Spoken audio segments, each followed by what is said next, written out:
Jennifer Polimus from Charlotte, North Carolina, and this is Barbecue Central. Let's go! We'll do it live. Okay.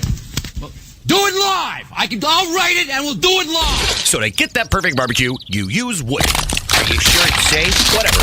We put the lighter fluid on, strike your match, and... Oh! Should we call the fire department? That might be a good idea.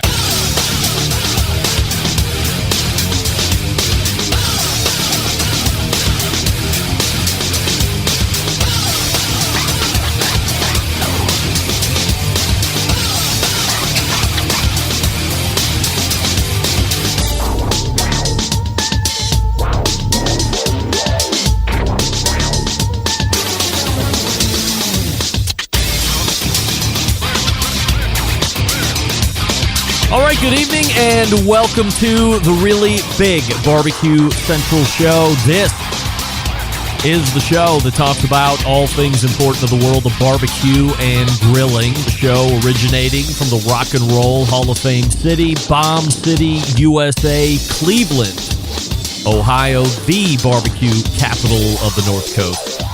I am your program host, Greg Rempe. Happy to have you aboard here on your Tuesday evening's live fire fun and frivolity show. If you want to jump in this evening through phone calls and emails and text messages, here's how you do all that. You can get in touch with the show by sending an email to Greg at bbqcentralshow.com. Follow us on all the social media channels at BBQ Central Show. And be sure to subscribe to the show podcast feed on your favorite podcast platform. Anything else you want to find out about the show can be found at the main website, thebbqcentralshow.com. And here's what's happening in case you didn't get the newsletter, which you can subscribe to on that aforementioned homepage website, thebbqcentralshow.com. Just drop an email in there, and that's all you need. Don't even need a first name or a last name. And then every Tuesday around 3 p.m. Eastern, you'll get a heads up on what's going on the show later that evening. In about 12 minutes from now, it's been 2-3 years or so since we've had him on, the pitmaster of Loot and Booty and your current World Food Champion, Barbecue Champion, Sterling Smith. Loot and Booty Barbecue will join us, so we will talk to Sterling about this past weekend at the World Food Championships and how he saw that weekend come off as a whole, and then we'll dig into the dirt a little bit, talk about the barbecue section, and obviously what it's like to walk away with a 10 grand check and the title of World Food Champ of the barbecue division. Also competing along the competition lines at the same time was the Kansas City Barbecue Society's World Invitational, which I'm sure Sterling would have been able to compete in as well, probably on both sides. So we'll talk to him about why you choose one over the other, if there was motivating factors for him, get a little in-depth look at where he thinks competition barbecue in general is, and then we'll talk a little bit of Loot and Booty business. And if time allows, we'll talk about the Ripped Grill, RIPT, which is the wood chip grill that you've been seeing on social media for the last handful of months. Sterling has had a number of hours of hands-on experience with this, so we can talk about the particulars of what it's all about and what you could look to expect if you are on the pre-order list, and then assuming that actually comes to fruition with ones that you can actually buy, what you could be looking for in a cooking experience. 35 past the hour. We'll be joined by the quarterly guest who the last two times, a little tough to get, but we're hopeful that it will happen tonight. The creator of the Hardcore Carnivore brand, Jess Pryles, will be joining us. So we'll talk to Jess about a number of topics. We'll do a little Thanksgiving prep. We'll talk about alternatives to turkey if you're not a turkey person, side dishes, new product out now a month and a half, that new burnt end barbecue sauce in the can, and we'll get a little business update from her. We'll talk about trends of 2022 that she thought were interesting. Doesn't necessarily have to be a fan of per se, but things that stuck out to her, and then we'll pontificate a little bit because she won't be back in December, and we'll talk about things she would see happening or potentially becoming a trend in 2023 as well, and that'll wrap the first hour. Then we'll get into the second hour. Joining me for her quarterly segment, and did not miss all year, the creator of the Hey Grill Hey brand, Susie Bullock, and Todd. But we'll see. We did a sound check yesterday. There were 2 microphones, so I would assume as time allows, Todd will also be sitting in and adding his 2 cents or 5 cents or however many cents he feels that he can add. And Susie's talk will be a lot about Thanksgiving. We'll talk a lot about turkey techniques and preps and side dishes, dessert execution. I am trying to remember if Thanksgiving is the holiday that her and Todd go head-to-head on who can make the best red velvet cake. I mean, I'm not a sweets guy by any stretch of the imagination.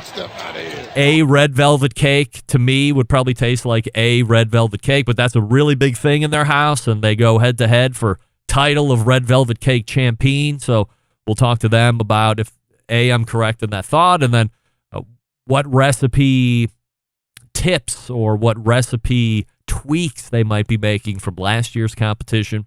So Susie Bullock, 14 past the second hour. And then closing it out, a longtime acquaintance, colleague, and friend of this show, dating all the way back to the beginnings, even before I had a podcast when it was just a forum, Dan Arnold from Suckle Busters.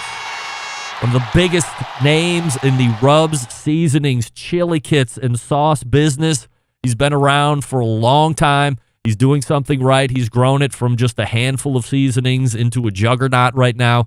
And it'll be great. I haven't had Dan on in maybe 7 years or 8 years.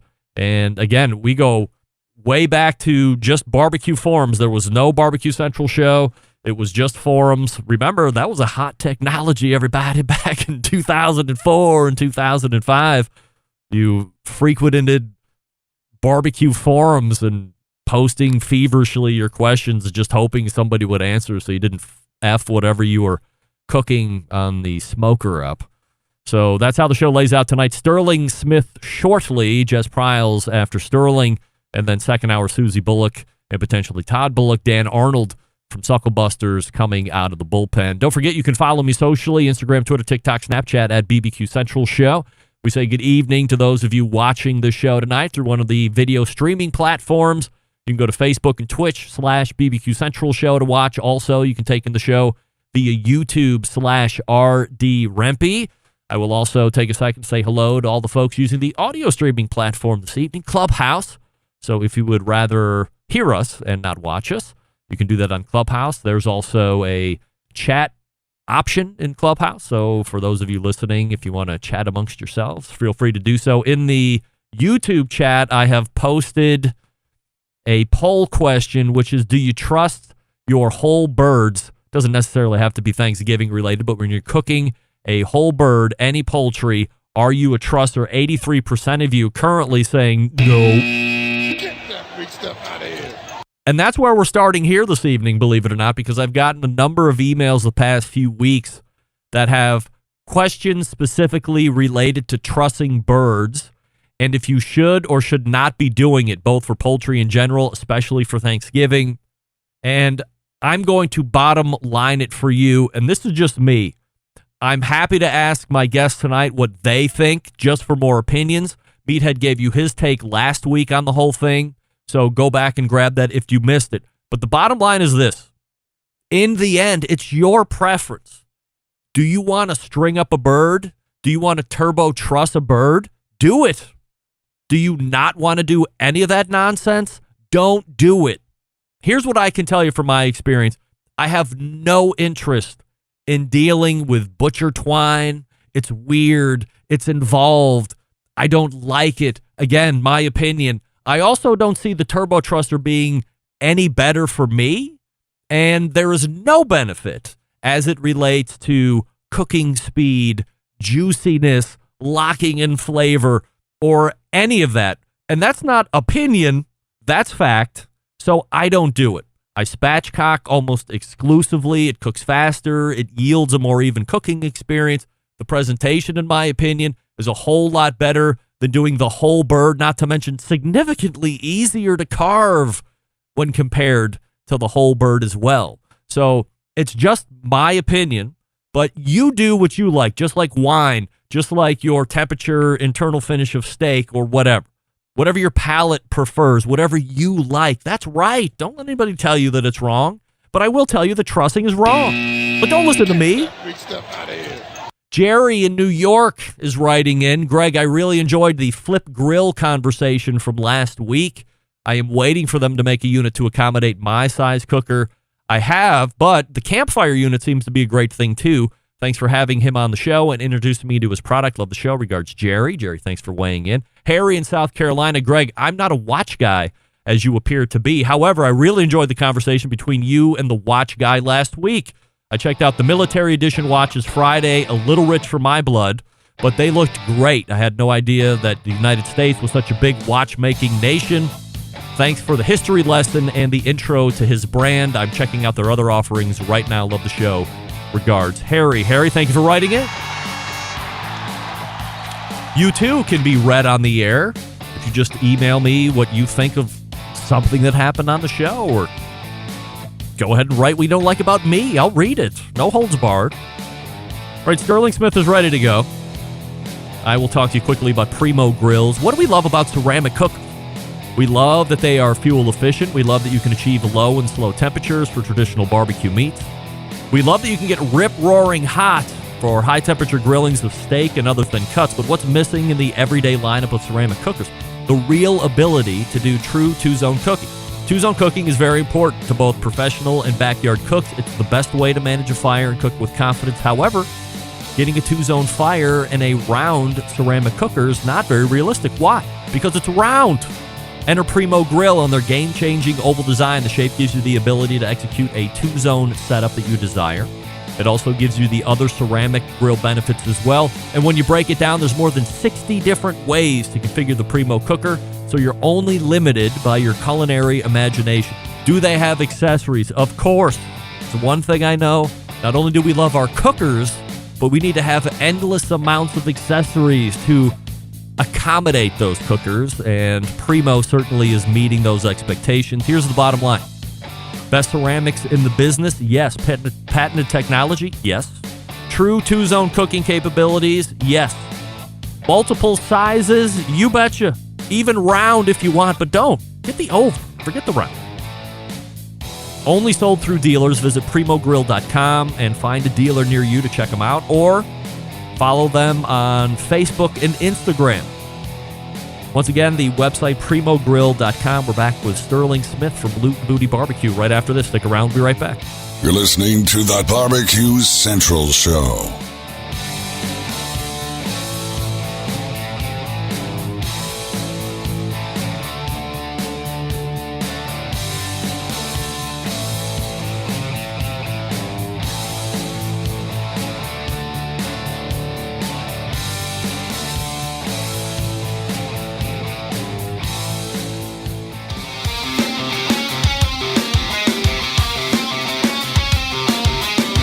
Broadcasting live from the Barbecue Central Show studios in Cleveland, Ohio.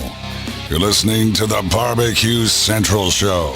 Once again, here's your host, Greg Rempe. Welcome back. This portion of the show being brought to you by cookinpellets.com, your number one source for quality wood pellets for all your pellet-driven cookers. Visit cookinpellets.com for more information or to purchase. You can also browse around and see what other offerings they have that might complete your cooking experience, especially as it has to do with smoke and pellets. My first guest this evening, pitmaster of Loot and Booty Barbecue, a winner of any number of grand champion and category wins during his time on the competition circuit, and now we add world food champ to the mix. We race to the hotline and welcome back friend of the show, Sterling Smith. Hey, Smitty. Hey, how you doing, Greg? It's been a while. Fabulous. It has been a while, and I am remiss in not having you on before now, but we are here. We have plenty to talk about, of course, as I got into the open, and not the least of which is this past weekend when I was outlining how I thought this conversation was going to go. World Food was going to be more of a high-level excursion, really not digging into the guts of it, and then Sterling Smith decided to get down and dirty and win the barbecue side of things, so we're going to spend a little time there.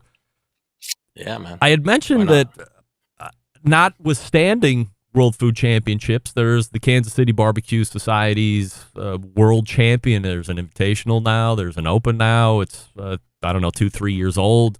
They're really billing it to be their top-end event. So when you see both of these things coming to a collision course on the same weekend, and you're somebody that could have took part in both sides of that KCBS event, why do you go to World Foods? What's the thought process there? Yeah, I did. I was invited to the Invitational. Obviously, I got a Grand Championship this year, so I was invited, and I did the World Food Championships last year as well. I took reserve Grand Champion in the barbecue area. So I really wanted to get that Grand Championship at the World Foods. I love stepping outside the box and allowing us to get creative with our cooking. I love KCBS. Don't get me wrong. The American Royal is one of my most favorite events on earth. I love that event. It's phenomenal, and I grew up on KCBS. But that weekend, unfortunately, they were both on the same weekend. I can't control that. All I can do is control, my future and where I want to go. And World Foods was on my list. I told myself before the schedule even came out that I wanted to get that World Championship from the barbecue section, because I was so close last year. Yeah. It was within a few smidgens of points, and I knew I can come back this year and give them something better and win it. So I already had my mind that I was going to World Foods no matter what, and it just happened. If it was another weekend for KCBS, I would have definitely made that great decision to drive across the whole America from Arizona to Alabama. It would have been a tough decision, but this is what I do. I love cooking, and if I have the opportunity to do it, then I'm going to do it no matter, where it is. Is it conspiracy theorist on my part to say that somebody that runs the World Food Champions purposely had this weekend and or vice versa? Or do you think it's just more happenstance? I think it's a lot having to do with happenstance. A lot has to do with venues, when you can have them available. I'm not going to control that. I don't like to get into the back end side of things. Unfortunately, I can't control that. All I can do is control, my emotions and where I go and what I want to do. So it could be conspiracy theories if that's what you want to believe in, man. It's just like cooking, trust or not, it's up to you, right? That's your freedom to do that or not. And if you want to do it, great. If you don't want to do it, great. Same thing, conspiracy theories. If you believe that, awesome. If not, I don't know. I really don't care. It's not really, something I want to dwell on or talk about. It's not important to me. So let's talk about the weekend. Give us a little recap of the barbecue event itself and how it unfolds for the new listeners or the folks just getting into food, sport, or competition who don't know too much about it.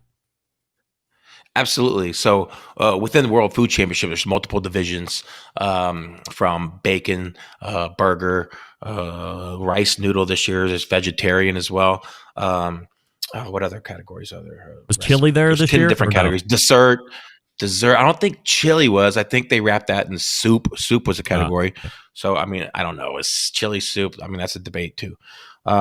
Barbecue, steak, 10 total categories. So within the barbecue section, there's two different events. There's a barbecue eat, which is ran through the World Food Championships sanctioning body, and that's where you get to serve your food on a platter, and you get to fancy it up. You get to get chefy with it, and you get to think outside the box, and take just regular barbecue and turn it into a culinary masterpiece. And then there's also a CBA side, which is the Champions Barbecue Alliance, which is Fred Robles' sanctioning body in Texas. So what they do is have two events: the top 5 from the Eat barbecue category and the top 5 from the CBA category advance to the top 10 finals in barbecue to go to that finals for there's one World Food Champion in March. Can you take part on both sides, or do you have to commit to cooking the Eat or cooking the CBA? Yeah, that's a great question. You can actually do both. So you can hedge your bets and say, hey, if I don't make the first day, I'm going to try the next day for CBA. I went in just knowing I was going to do the Eat category and roll the dice, cross my fingers, and hope I get in. I wanted to use that next day to build my menu, to go shopping, to get everything prepared for the finals. If I didn't make it, then I would have just, backed it up and go home. The serendipitous That's a pretty thing big. is, That's an all-in kind of attitude right there, Sterling. I got to admit, that's pretty ballsy. I mean, it was, and the funny thing is, I didn't even get in the top 5. I took 9th overall. But this year there was what's called a chef's choice. So what we do when we serve our platters, we have a sample platter, which is our visual that they judge for appearance, and then we have 5 sampling trays, which goes to the judges for appearance, taste, texture, and all that. So all these trays are set up on a table, and all these master judges are looking at your appearance trays, and they pick one person that they think based off appearance, culinary skill, whatever, to go to the next round if they're not in that top 5. So I ended up getting that chef's choice pick to go to the finals. So I was the 11th entry into that finals. So it's kind of like from the bottom to the top. Then come comp day on Sunday, when all 11 of us are there, we're pretty much on a clean slate. It's rip and grip at that point. What are you cooking that ends up taking the championship? Yes. So this year, and how World Food works is once they get to the final, there's certain infused ingredients or an infused product, protein, something along those lines. This year, Chairman's Reserve was the sponsor, and they gave us 2 full packer briskets. So we had to create pretty much any meal, anything that inspired us, anything that we felt appropriate at the moment to give to these judges to show what we can do with this brisket. So it was up to us to take that brisket and do whatever we wanted to do with it. We wanted to think outside the box, and I wanted to have a story. And it was also serendipitous. That was Veterans Day weekend. I'm a Navy veteran. Yep. And so I really thought to my time in Pearl Harbor, Hawaii, that's when a lot of my food skills, I really got into food, being on my own outside of mom and dad and, traveling around the world. I loved getting into the food scene, and that was in Pearl Harbor, Hawaii. I traveled around the Pacific Ocean. So I wanted to take that brisket and given that Veterans Day weekend and give them something from my travels, something of time, a taste of what I ate when I was in the service. So I had an amazing sous chef in Mike Johnson from Sugar Fire Barbecue. He's one of my great friends. Cooked with him several times. We cooked in the finals last year. I sous chefed him last year at the finals. And my great friend John Reeves from Smoking X Barbecue out of Lubbock, Texas. So we all 3 came together, and we put this platter together. We put this idea. We put this menu, and it just snowballed from there. And so we took that brisket, and we had to do burnt ends and brisket. So I took the burnt ends out, and I made a teriyaki burnt end skewer with pineapple, a little toasted sesame seed on it for them.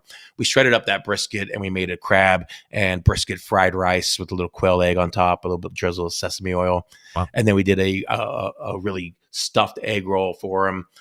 We did a mango sweet chili sauce on that, and it just cut that fatty brisket amazingly.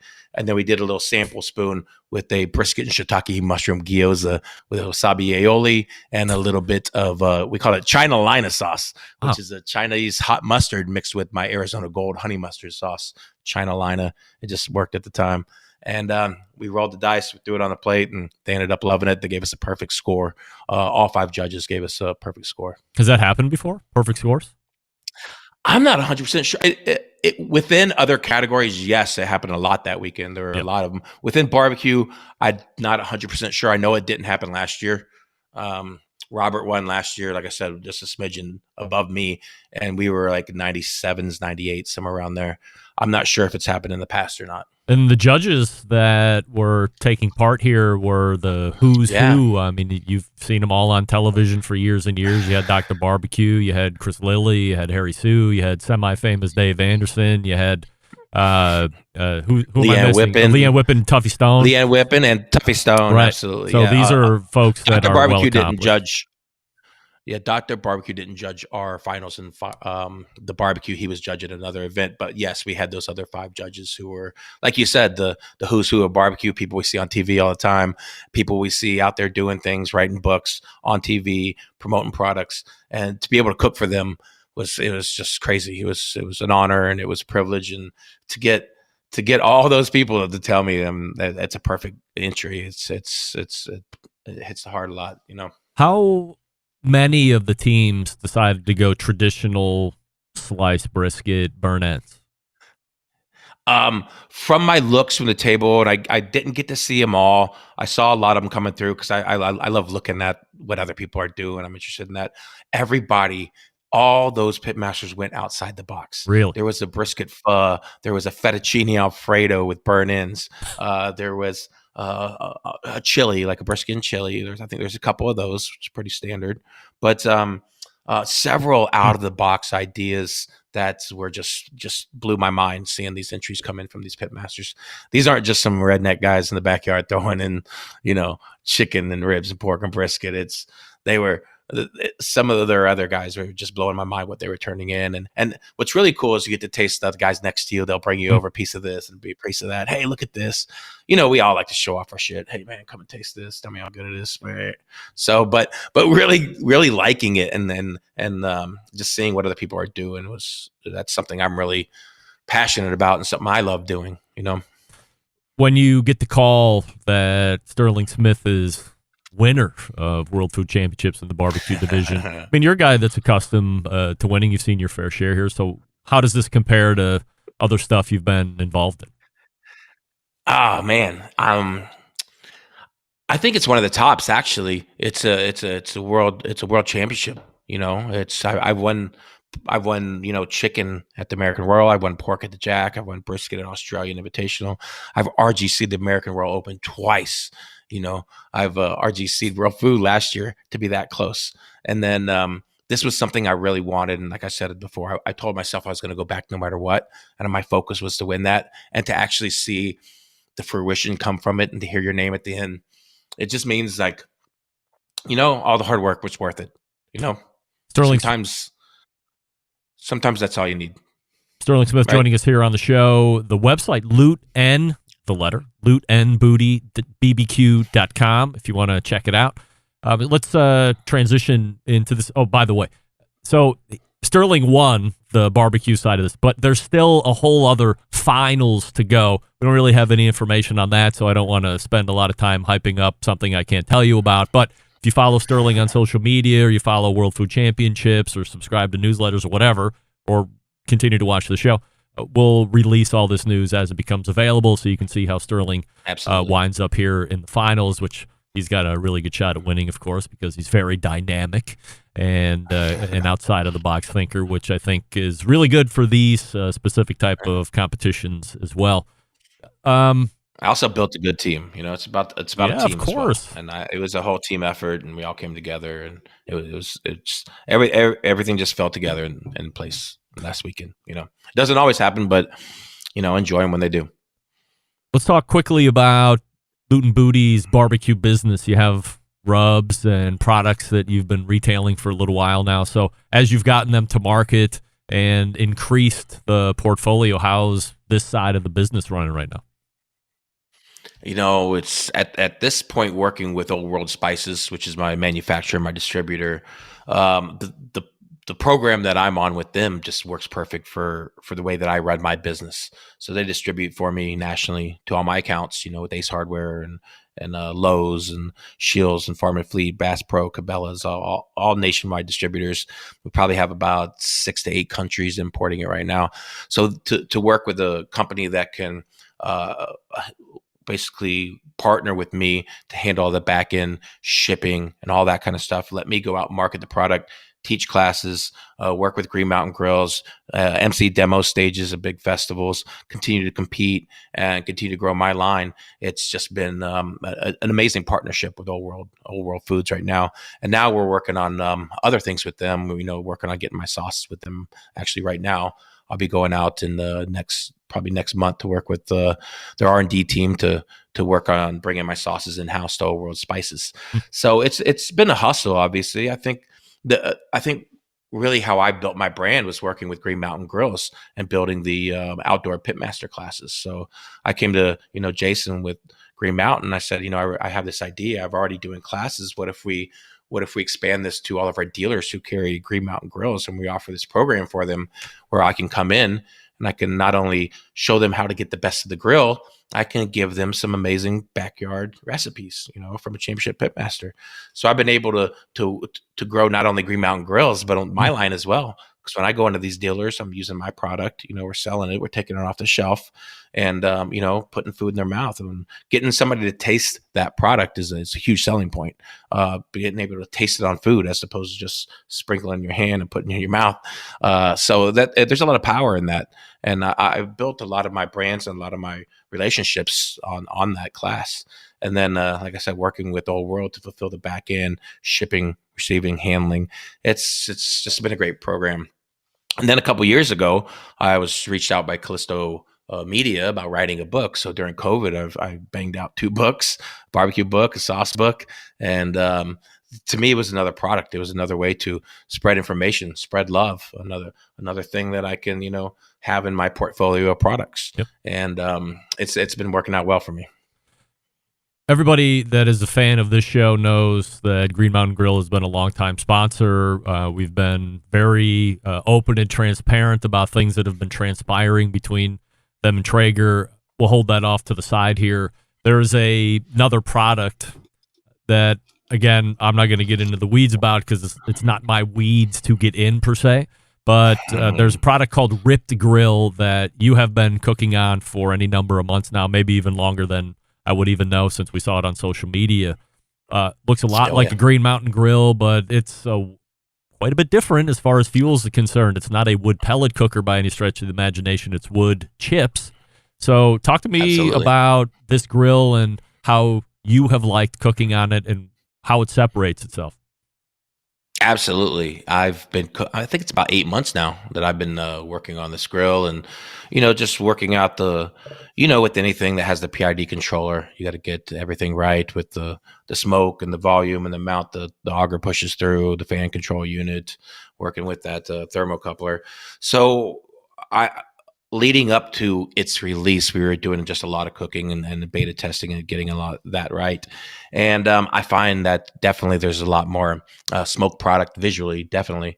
And then I find at 275, lower temperatures, the amount of smoke flavor, if the flavor, it's definitely more prevalent than a pellet grill. The way the wood combusts, the way the smoke reacts in that chamber, you're definitely getting a smokier product. Once you start burning higher, 300, 350, it's really efficient, much like any other grill. Mm-hmm. Smoke flavor is going to be indifference. I've tasted food off of stick burners, off of Green Mountain Grills, pellet smokers, cook it at high temperatures. When you combust like that and so clean, it's hard to tell anyway. But definitely when you're smoking at low temperatures, that smokier product comes through. I used the grill for the first time in a competition in Kanab, Utah, which was about a week before the American Royal, maybe 2 weeks. And I just wanted to throw it out there before I put it into the big show. So it did really well. It ran well. Got a couple calls on it. I just need to tweak things. So I ran it at the American Royal. We ended up reserve grand champion. I took up pork and ribs were both cooked on that ripped.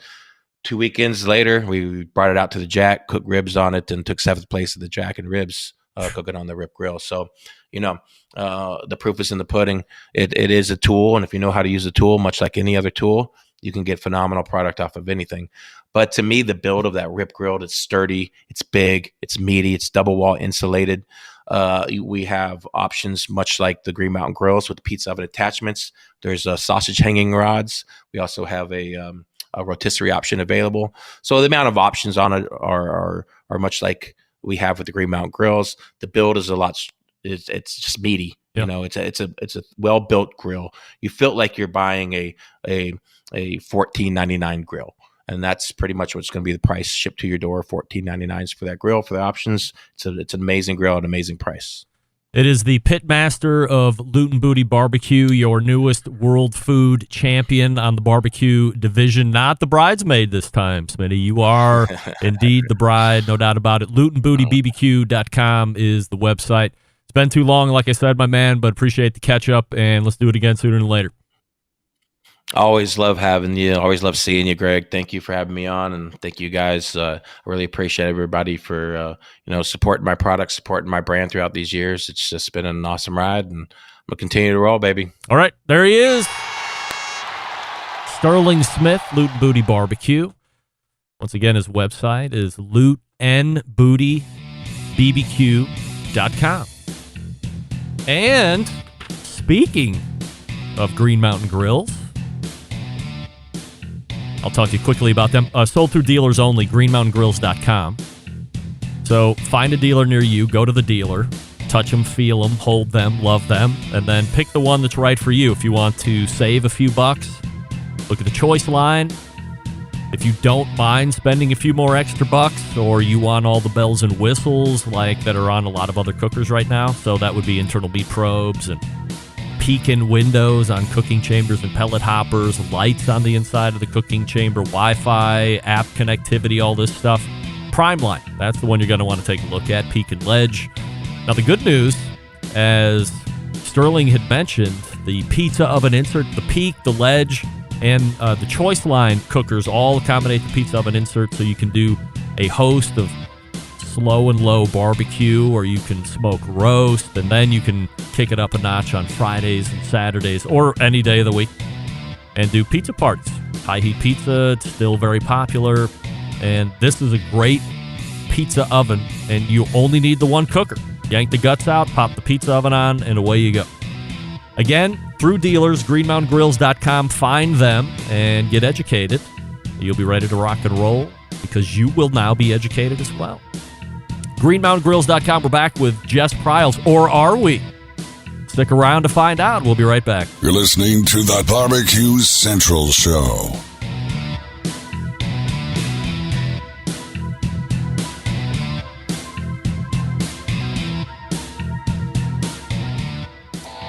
Howard Stern, Jim Rome, Dan Patrick, and Greg Rempe. The Mountain Rushmore of talk show entertainment.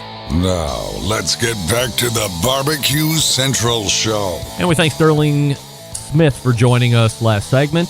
This portion brought to you by Fireboard. Monitor up to 6 different temperatures simultaneously. Connect to Wi-Fi for cloud-based monitoring, or connect via the Bluetooth. If you have Alexa or the Google Assistant in your home, you're luck. Fireboard fully integrated with both. Find out more by visiting fireboard.com or call 816-945-2232. My next guest, the CEO of the Hardcore Carnivore brand of products, a spokesperson for a number of high-profile brands to include Smithfield Fresh Pork. She's a book writer, social media, an internet sensation, as well as a Barbecue Central Show guest Hall of Famer. We welcome back Jess Pryles to the show. Hey! Hi! You're there! Can I tell you? I am here. Right. You know that Barbecue Central Hall of Famer is my favorite of all the titles, obviously. It is? Yeah. Oh, yeah, it is. Well, thank you. Is it because, like, you're currently in, well, I don't want to presume, but is it because, like, this is maybe the only thing that's got Hall of Fame attached to it? Maybe, but also because you're wearing my T-shirt and it looks really good on you. So thank I thought you. I'd just throw that out there. Me and David Leans are working out, so we're filling out the shirt nice. Yeah, Beef Chief, which is great. Thank you for outfitting me tonight. I appreciate it. You're welcome. You've been asking for years for a pocketless version, and finally I caved. So right. Well done. That's right. Thank you. 67% of my viewing audience on the YouTubes is saying they don't trust turkeys. So let's lead off tonight by asking me asking you this question: are you ready to talk some live fire tonight? I'm ready to talk some live fire. Okay. It's not the right answer, but we're still trying. We're still one day you're going to get it just serendipitously. Are you a trusser? I'm a situational trusser. So I'm a maybe trusser. So what drives you to truss? Mainly if I'm stuffing the turkey and need to hold something in situ. But mostly I would spatchcock these days because it's a better cooking delivery of heat to the turkey, I would argue. When you're stuffing the bird or whatever it is you're stuffing, you just like the end product that you get with the stuffing? Like, why do you do that? Just because it's like iconic, or are you getting something better with flavors or whatever? I think you can get, like, if you stuff with citrus and herbs, like, it's a great way to to sort of have that more aromas than anything permeate the meat.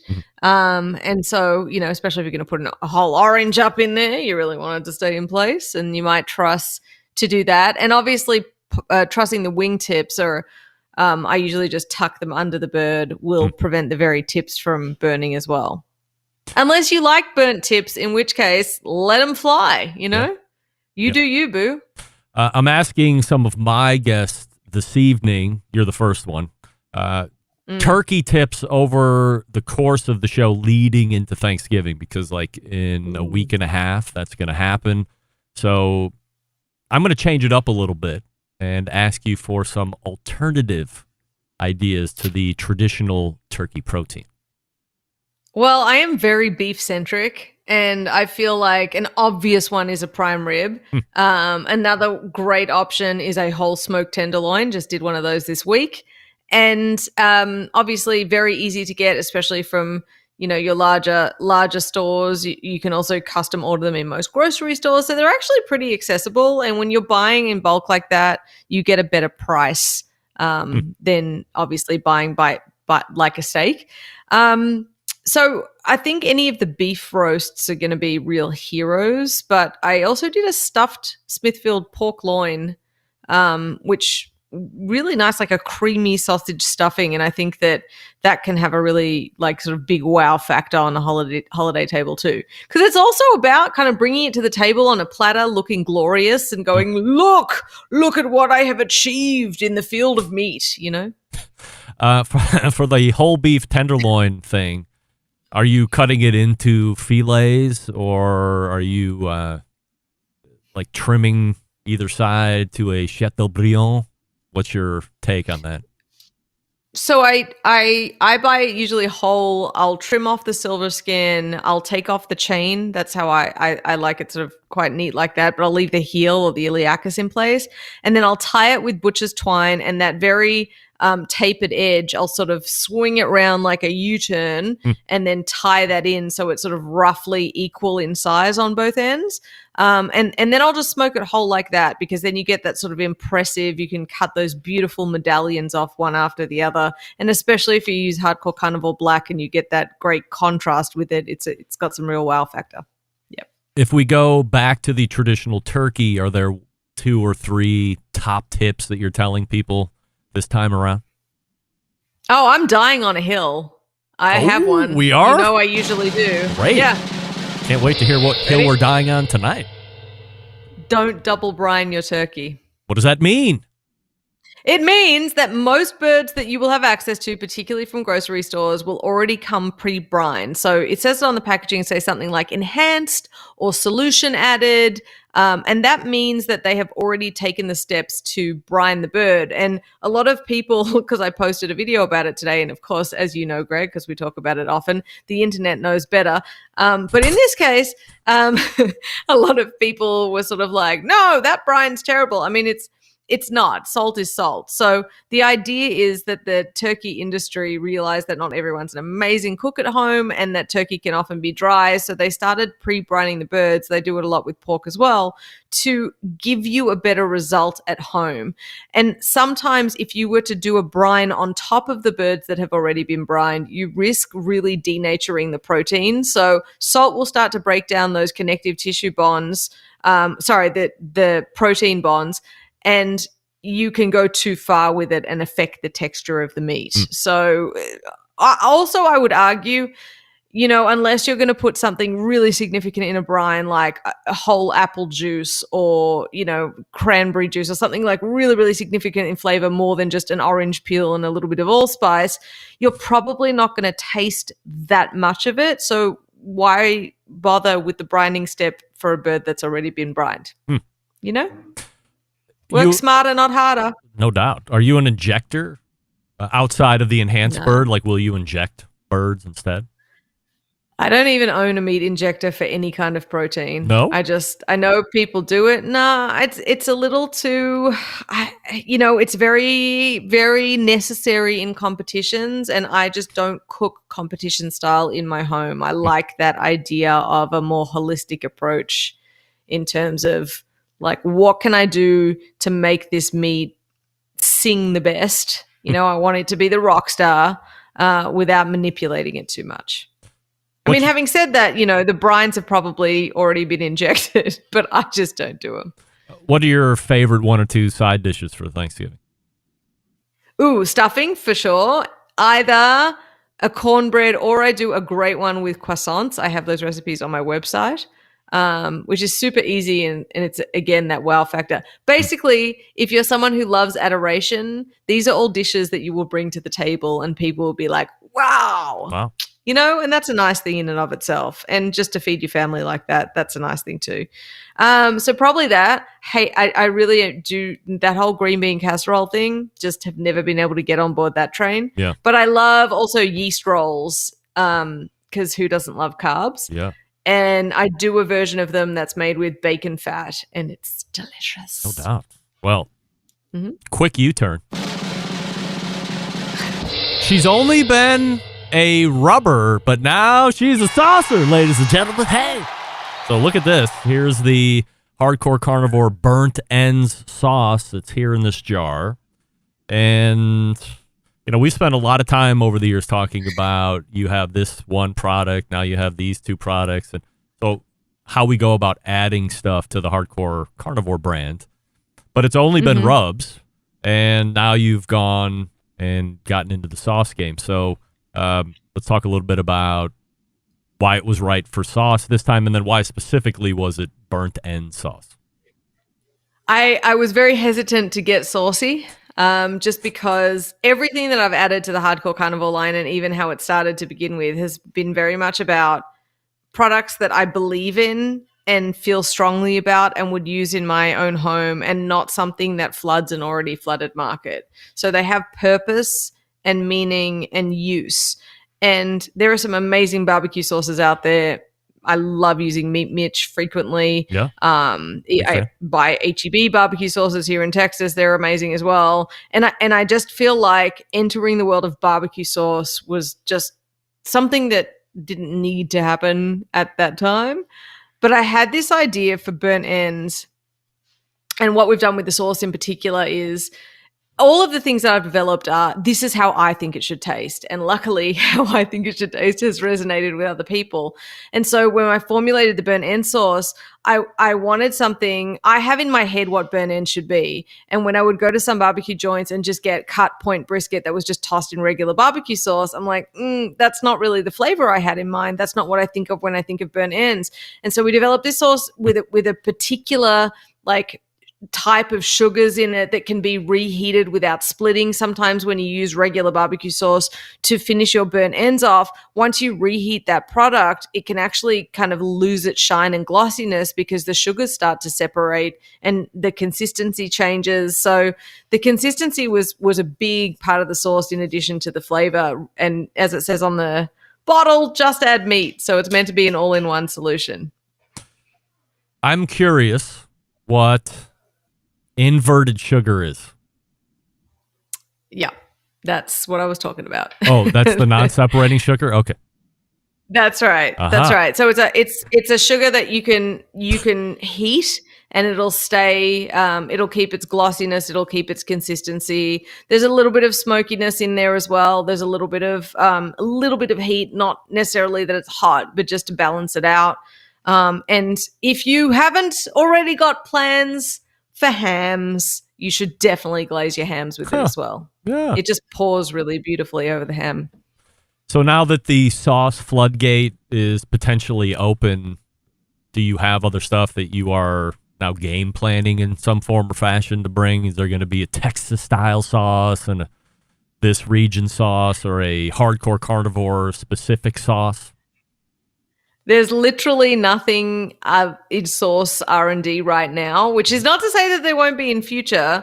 But again, I'm just so careful about choosing things that I feel really strongly about, that I feel will have a place and a purpose. Yep. And so when I think of that next thing, I will absolutely start messing around with it in the kitchen. But right now, we'll just probably focus on seasonings and accessories as the next thing. And hopefully people really enjoy. I mean, we've already had amazing feedback on burnt end sauce, and I also always like seeing when people use it for something other than it was intended. So I've seen it on chicken wings and ribs and things like that too. So yeah.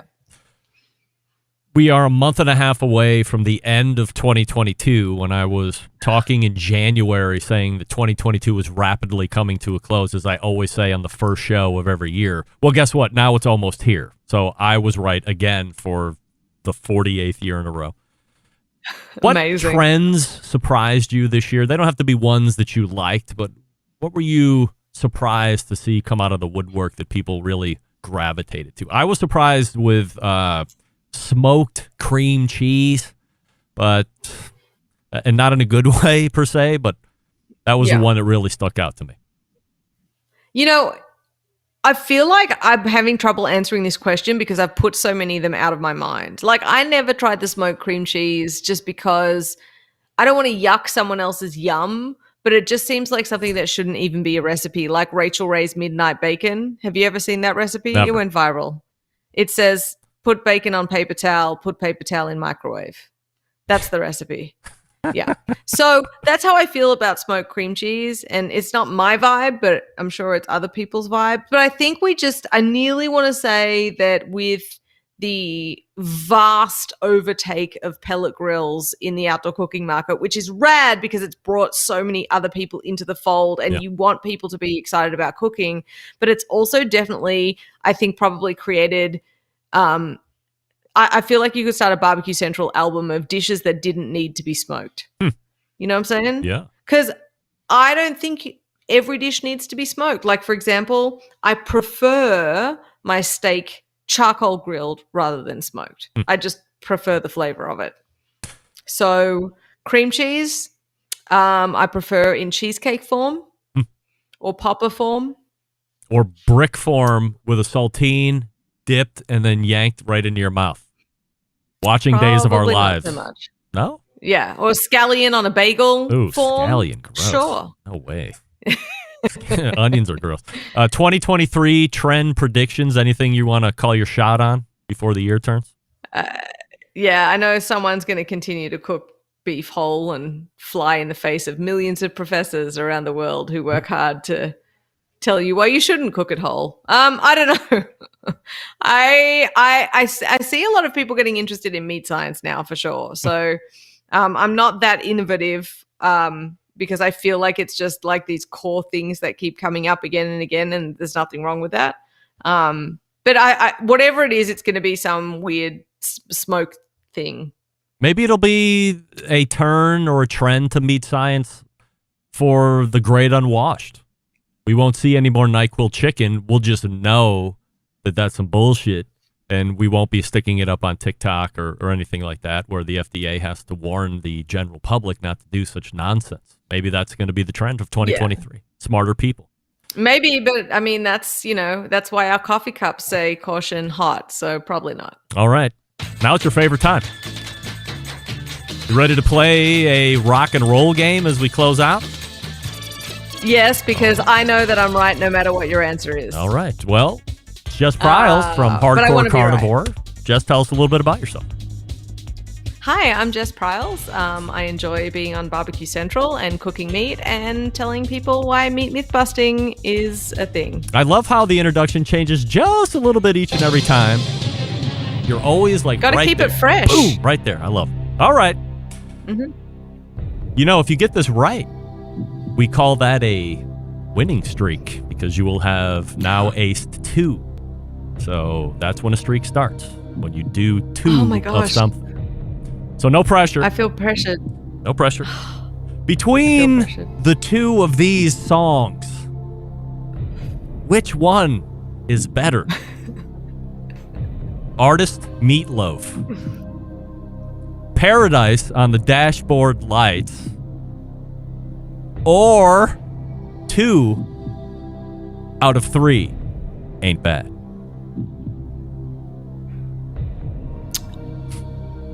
Lock and C, neither, because no one listens to Meatloaf anymore.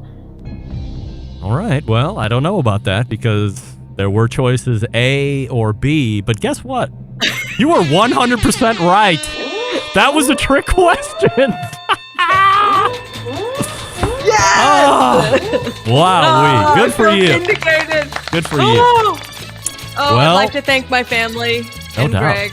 Unbelievable. I Yeah. thought I was going to trick you right into that, but no. Jess Pryles way too smart for such nonsense. It And was like Rudolph's nose. Yes. The beacon was just there. you could see it. All right. Well, here's what you want to do. For any more cooking recipes or tips, you go to jesspryles.com. All of that stuff lives there. If you want products, rubs, this new sauce that we were just talking about, another such stuff, hardcorecarnivore.com is the website. And then socially at Jess Pryles or at Hardcore Carnivore, depending on where you want to go. Anything else that you would like to leave us with, Jess, as we get ready to turn into 2023? Make sure you have Tums in your pocket and always eat as much meat as you want to. I wish that was a little bit more profound, but let's just go with that. We will go with it. Jess, always appreciate the time. And we will see you in 2023. Thank you for having me. Thanks everybody for listening as well, and have an amazing rest of the year. Cheers. All right. Happy Thanksgiving, by the way. All right. That's Jess Pryles. Again, the website, jesspryles.com. Or that's for the recipes and all the food stuff. And then Hardcore Carnivore is where all the products, rubs, seasoning, sauces, exclusive, limited release items happen from time to time as well.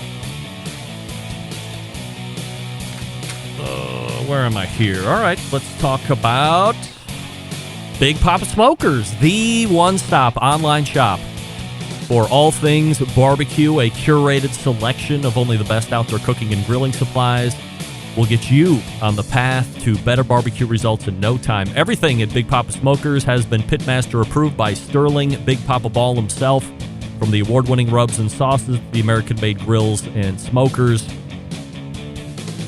They have the perfect rubs and seasonings, popular flavors like Sweet Money, Cattle Prod, Cash Cow, all proven winners on the competition circuit. 13 perfectly balanced flavors, transforming ordinary meals to extraordinary. They're also selling Granny's barbecue sauce, which they own. So if you're looking for a new go-to sauce that will please everybody, Granny's traditional yet powerful flavor reminds us of why we fell in love with barbecue in the first place. And they're selling cookers in all various shapes, sizes, and forms. If you're looking for a versatile smoker that's easy to use, check out that Mac 2-Star General Pellet Cooker. Big Papa Smokers, the exclusive Mac dealer, even offering special packages. If you don't know what kind of grill you want, call them 877-828-0727 or shop their website at Big Papa Smokers. That's BIGPOPPA Smokers.com. We are back to wrap the first hour. We're back to wrap the show, everybody. No, back to wrap the first hour. Stick around. We'll be right back. Continuing to produce incredibly mediocre content in an exceptionally professional way. You're listening and watching the Barbecue Central Show. Once again, here's your host, Greg Rempe. And we thank Jess Pryles for joining us again last segment. The website's jesspryles.com for all the cooking stuff and recipes, hardcorecarnivore.com for all of the gear and the rub, seasoning, sauce, all that good stuff. And socially at Jess Pryles or at Hardcore Carnivore, so make sure you're tagging the right one. We also thank the pitmaster of Loot and Booty for joining us before Jess Pryles, talking about the big barbecue division win over at the 2022 World Food Championships. I think he said a bridesmaid last year and committed, doubled down, and said, hey, hell or high water, I'm going back to the 2022 World Food Championships, and I'm going to win that barbecue thing no matter what. And guess what? He did it with some very creative use of brisket, to say the least. Went back to the Navy days, went back to his other flavor profiles that he was experiencing back in those days, brought it to Texas, and walked away with the title and check for $10,000. So not a bad weekend. And when he was doing the eat portion, wasn't even the top 5. He was 9th. that big stuff out of here. He was in by the judge's choice, and then he won it. So I can only imagine how many pissed off barbecue teams there are because he didn't make it in the top 5. But he won. All right, we are pointing to the second hour. Go ahead and refresh libations, and we will be back here in just a few moments. You are listening and watching the Barbecue Central Show right here on the Barbecue Central Network. Stick around. We'll be right back.